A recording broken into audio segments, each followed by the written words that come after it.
You know, it's difficult to be a performer, an entertainer, a musician, a composer, a writer. Even today in the office is hard. What was it like then?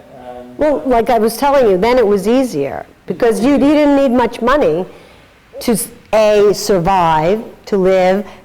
Apartments were cheap, even for that, you know, the money back then, you know. Mm-hmm. You could get an apartment for, I mean, you can get a really nice apartment for $200 a month. Really? Oh, yeah. I mean, in the 70s, you can get a tenement for like $70, you know, $80. I mean, and you didn't, I mean, I remember me and Jackie Curtis, who was my roommate at one point, and Holly Woodlawn, we would go to Max's for their happy hour because they would offer you like chicken wings, you know, and chili. Uh-huh. And we would survive on that. Uh-huh. And people would buy us drinks, you know, and then we would they had a big salad bowl that you could get at Max's, and everybody would eat from that salad bowl. Okay, so it was actually easier in a way, wasn't it? Yeah, so it was easier. Oh, yeah. And now, it was easier to start a band. It was easier to keep a band. You know, we didn't make a lot of money. I mean, we never made money. That's the sad part. I mean, there's people that stole from us, that stole our ideas and our, you know, our everything, you know, even the music, some of it. And they made a lot of money. But it's all commercial nowadays, you know. So it was much more bohemian then, wasn't it? Totally. Yeah. You could successfully live a bohemian lifestyle. Tell me about your band, who's in it, and how long you've been with them and so forth. Well, we got together in the theater, in the Playhouse of the Ridiculous. They, I think, were brought in, I think they were in college. You know, my guitar player, John Madeira, was going to school in Staten Island, and he was studying music, and he was brought in to play with the theater, because we always had rock and roll in our theater. And then it was him and me and this guy, Ralph Citron since left, you know, so the three of us, and George Baisley. George Baisley I'm in contact with. He was the original drummer. And then eventually Susie Lampert joined us back in the 70s. She's now a nurse, but she plays again with us. And in the 90s, when we got back together again, we got a vocalist named Emma, an English girl. Johnny and I write the songs together. We're like the Lennon-McCartney. And so, like I said, for a while, like during the 80s, from 82 to probably till 90, 89, 90. 90. We didn't speak to each other. We didn't know. So I had a dream that we got the band back together again. So from that dream, I called Johnny, and in Rockland County, and I found him, you know. And he was trying to get sober at the time. I had been sober about 6 years, and he was trying to get sober. And from that day on, he stayed sober. So music can get you stoned, and it can also get you sober. You know, there are, you said... So this Johnny and me. Mm-hmm. And the drummer and bass player change a lot. We go through a lot. Okay. The rhythm section just seems to be an ongoing thing, you know. So this kind of life or this kind of performance allows you to sort of go way out there, doesn't it? What do you mean? Lets you sort of go crazy and really sort of, you know... be loose? Be loose. Yeah. Yeah. I mean, you know, you'd have to I was always very, like, on stage, I wouldn't be high on stage. I mean, I know you have a lot of the footage at Max's, but I was very intense always as a performer, and, would throw myself around the stage as... Okay, let's see what else we can do here. Yes, you are a dear friend of Jayne. Oh, yes, I know Jayne. Tell me about Jayne. Jayne I know from the theater initially, before she was Jayne, And she was what's she like? What's he like? She's like, Jayne is unpredictable, funny. If Jayne likes you, she's, great to you. If she gets mad at you, though, watch out. Yeah, she has a bad temper. Like I used to have a bad temper, but be that I don't drink anymore, I don't have a bad temper. And how did you know? What is she like as a person? She's like me, very intense, and she's now like caring for her parents who are elderly, and I care for my husband who's ill. So deep down, there's a really good person there. So there's usually soul to rock and roll. Soul, yeah, soul, right? yeah. But that's about love. That's about real love. Most people don't know how to love. But that's about sacrifice and love. I mean, Jayne's down there taking care of her parents, and that's a sacrifice. Is music about that to some extent? Love? I never thought of it that way, but yeah. It's about emotion and love, and I mean, any really great musical performer is like connected with the whole, emotional life of what they're singing. And they're giving it freely to the public. Sure. Yeah. And in their own style. Everybody has their own style. Jayne is also a satirist, like I am. She does like outrageous performances. Jayne is a satirist, a social satirist, satire. We do social satire. She sings about, sexual ambiguity. She has songs like, if you don't want to fuck me, fuck off, It's very funny. Jayne is very funny. And I have songs that are also, this along the same, we have the same sort of sensibilities, like the satire and the social satire. And why do you do that? It's what I like. I'm not a political person. I like making fun of things and pointing out, the ills of society, but never in a serious way. Okay, so all right, that's good. That's great. I'm glad you're happy. So when did you actually fall in love with music? That's a question that goes back. When I started singing, I didn't think I could sing, and then I started to sing, and I loved it, and I've gotten better as a singer through the years. I haven't lost anything I've gained, being sober makes me a better singer. I'm just better than I used to be, and I'm more confident than I used to be. Is it important to be a good singer? Everybody has a voice.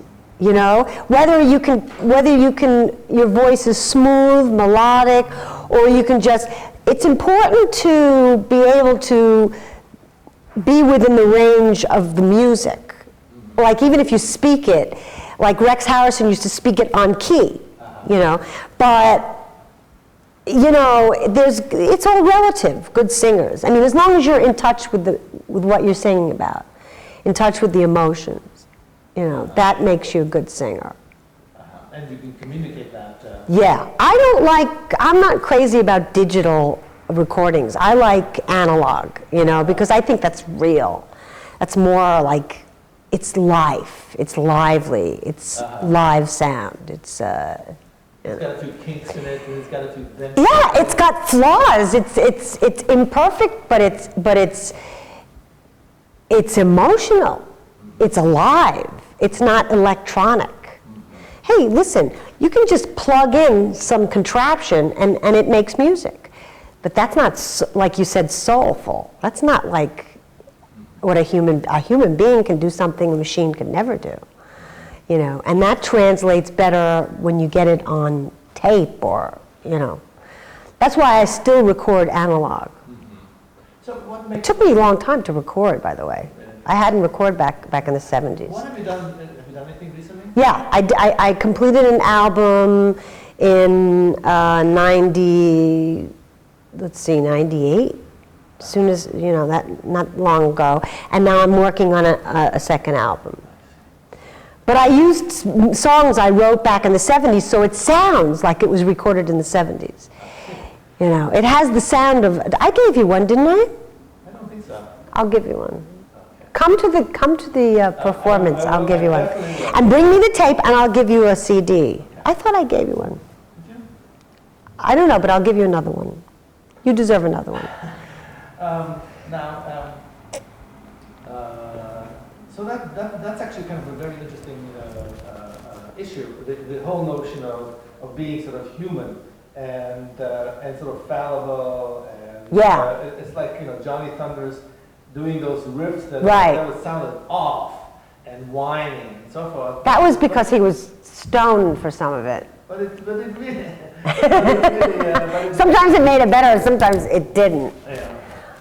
But So your performance, that performance, early performance maxes that I have, it is, I mean, it is so, I don't know, soulful to me. It is, it's powerful. Powerful, yeah. What were you doing then? You were making a tribute to Jackie Wilson? Oh yes, that was the tribute to Jackie Wilson, who had a stroke back then. And we each did, all the punk bands that hung out at Max's or played at Max's then, because it was at Max's, each did a different Jackie Wilson song. I did Lonely Teardrops. Yes. And then there was a couple of other songs that people did. They all did a certain, you know, version But at any rate, of his songs. What's all this business about doing benefits for other people? I know that Because we're all poor. We need it. That's the only way we can raise money. Can you make it into a statement? Go ahead. Like I'm doing not a benefit, but a fundraiser to raise money for this film that I made originally in 1970. I was 17 years old. And we never finished it. We didn't have money, you know, and we were high probably on amphetamine. That prevents you from doing things. But we finally found the film, and the director was in California. He had kept it, and he's coming here, and we're gonna organize a fundraiser where a lot of bands from the 70s are playing to raise money.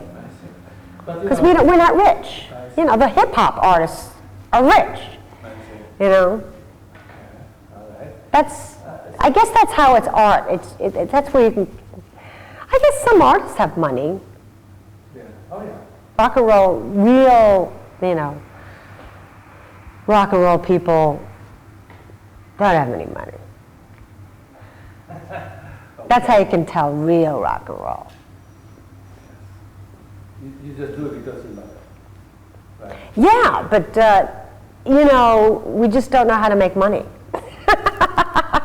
I mean, you know, these people, these hip hop guys are businessmen. We don't know how to make. We haven't got a clue how to make money. Because if we did, we'd be rich. I mean, there are people out there that would love this stuff. Okay, now let's see that. Let me go through this here. Almost there. Yeah. Any sort of experience that any sort of regrets? Yeah, plenty. Sure. Like what? Regrets, I've had a few. Reminds me of that Frank Sinatra song. Yeah, I regret that I did drugs so long, you know. In the beginning it was fun to get high. Towards the end it wasn't fun anymore. But I've been sober for 18 years, you know. I think my body would have been in better shape if I hadn't done so many drugs. But I'm lucky to be alive. You know. No regrets about having made music? No. No, I regret that I didn't make more music. I regret that I didn't do more theater. I regrets about what I didn't do, never regrets about what I did do. Yeah. I could have been a contender, like Marlon Brando says. But now, see, everybody wants to know about the 70s. They're all interested, you know. And not many of us are left alive to tell them. Yeah. It was a seminal time. Hmm? It was a seminal time. It was like the beginning of something. Sure. It was, you know, it was very exciting, you know. And a lot of it didn't get like recorded as much as things in the 80s. We didn't have there's so many plays and shows that I did that nobody has a record of. Just like even in the 30s, I mean, there are records of great performances, you know, 33 RPM, but there's no videotapes.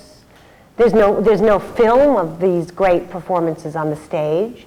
Stage is like, it's exciting because once it's gone, and it's live. It's exciting. It's really, it's life. It's just like the difference between digital and analog. Do you feel that the whole era had an impact? Yeah, still having an impact. Can you make that into a statement? People still copy what we did. You know, the whole punk movement, they're still copying it. I mean, that's where heavy metal came about. And people still want to hear that, you know. People still, like, borrow and steal and, you know, everything's derivative. And it all started then. You know, the 70s were changed from the 60s. The 60s were, it was more hardcore than the 60s. 60s were like, 70s were like, it was, you know, real heavy, you know, rock and roll came in. And real, that's probably also what killed a lot of us, you know. The hard driving, heavy rock and roll lifestyle. I'm lucky I didn't make a lot of money. It might have killed me. A lot of people say that. Yeah? Really? Yeah. I'm not the only one to say that. Good.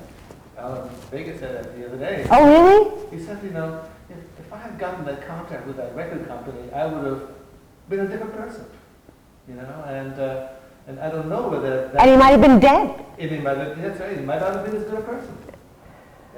Well, if you're dead, you're not as good. You're not there.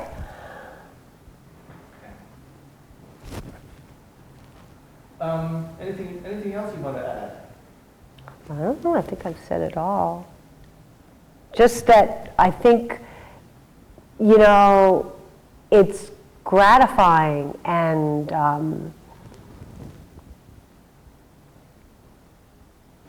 it's hard to express, but I think my time is coming back. You know, I think people are actually interested in me and what I have to say, you know, and it's not too late, you know.